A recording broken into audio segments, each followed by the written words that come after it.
Tuñu fe nangu bu mu jaam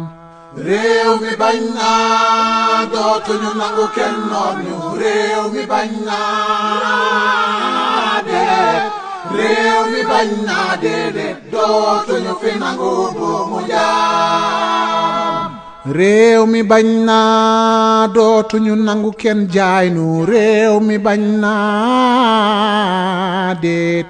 réew mi bañ naa déedéet dootuñu fi nangu bu mu jaam réew mi bañ naa dootuñu nangu kenn noot ñu réew mi bañ naa déet réew mi bañ naa déedéet dootuñu fi nangu bu mu jaam bi yoon lu ngeen di wax ñëw baax na si ñoom bu ñu toogoon seen pooju nday yi bañ marche kenn du leen boom bii yoon lu ngeen di wax booy yi ñoo doon taal réew mi kon boog ouvrez le feu seeni bakkan amul valeur ay xaj lañu yu dee c'est bien fait pour eux bii yoon lu ngeen di wax ba tey da ngeen di weddi askan wi jóg ngeen gis ay junni mbër te ba tey mënu leen gis benn nervi bii yoon lu ngeen di wax si bii chasse à l'homme on assiste à des exécutions publiques où sont les droits de l'homme bii yoon publiquement la ñu leen di faat si kanamu ñëpp en plein jour c'est un message de terreur ils sont en train de nous dire le prochain parmi vous qui ose manifester ce sera à son tour hey frère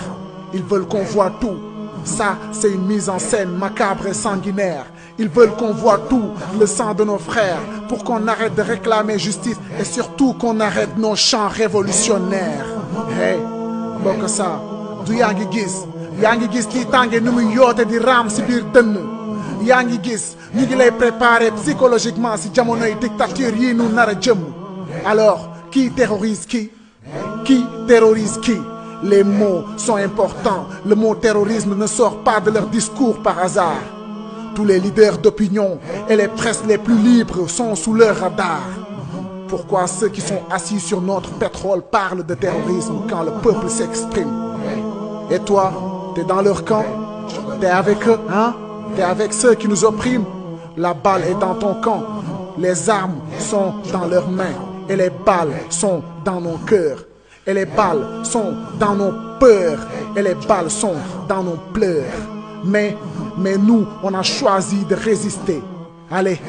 au-delà de nos peurs. Allez au-delà de nos terreurs. Réfléchis. xalaatal waaye bii yoon bul jiital politique bul xeex ngir sa parti billahi sunu àq ak yelleef la ñu bëgg a suul kaay ñu ànd xeex pour une fois pour la patrie xeex pour Sénégal free xeex ngir téye li taxoon sunu maam yi ñàkk seen bakkan frère bu seetaan doon complice bii yoon woo naa la si xeex ngir jàmmi réew mi bul toog di seetaan lu ñaaw lii ngay gis réew mi bañ naa dootuñu nangu kenn noot ñu réew mi bañ naa dee réew mi bañ naa déedéet dootuñu fi nangu bu mu jaam lii dafa ñaaw alkaati yaa ngi nuy rey les mains en l'air mënuma ko booleeg di leen tàccu ñi leen doon tàccu xanaa dañoo déggul riiru fetal yi way jur yi di xaacu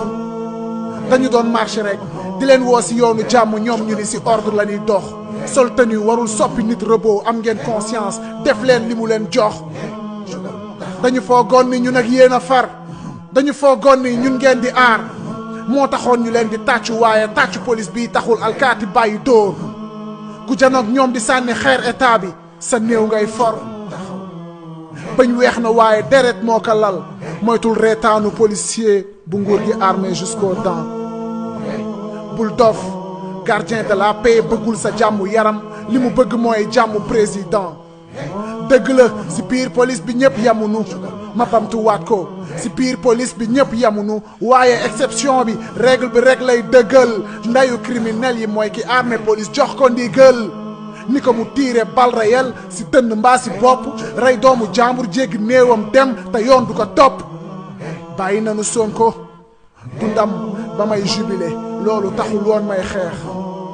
Free Sénégal mooy sunu mot d'ordre jaay doole bi lañu bëgg mu jeex justice bañ doon karwaas bu njiitu réew mi di xàcc ngir transhumants yi changer position justice warul doon capote bu politique yi di sol saa yu ñu bëggee violer sunu constitution ñun sunu démocratie ak sunu liberté la ñuy aar askan wi ngeen joxoon ndékki ba ñu fal leen xiif yee na leen ñoo ngi taxaw di xaar amul layami déglu nañ sa discours waxoo si aali kalla gi mooy firndeel ni déggoonu saawaay dox 6000 kilomètres jooyi neewu Charlie lu ëpp téeméer si ndaw réew mi dee si géej gi kenn xamul lan nga lok ba yeyoo yàbbi si ba tey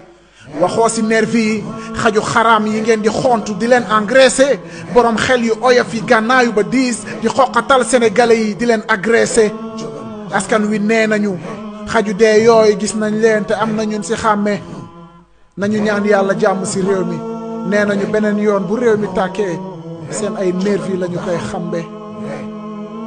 amul layami discours Doliprane fajul jàngoro réew mi de discours médecin après la mort du mooy dundalaat néew yi de wax ju sedd ji nga indi daa mel ni c'est trop tard sa patt bu yàgg moo tàngal neer yi bàyyil mu sedd nga xëpp si xal dinu jaay dooleeg xolu marto tax jeunes yi dóor la si xeer yi déggoo ñu de bu fekkee yaa ngi ñuy dégg nañu tijji enquête ngir teg daan ñi fàdd ndaw ñiy rey te libérer tous les prisonniers politiques te jàpp band yu mag yi xam nga leen mooy ñuy détourner suñuy fonds publics réew mi bañ naa dootuñu nangu kenn noor ñu réew mi bañ naa déedéet réew mi bañ naa déedéet dootuñu fi nangu buumu jaam réew mi bañ naa dootuñu nangu kenn noor ñu réew mi bañ naa déedéet réew mi bañ naa déedéet dootuñu fi nangu buumu jaam man la Index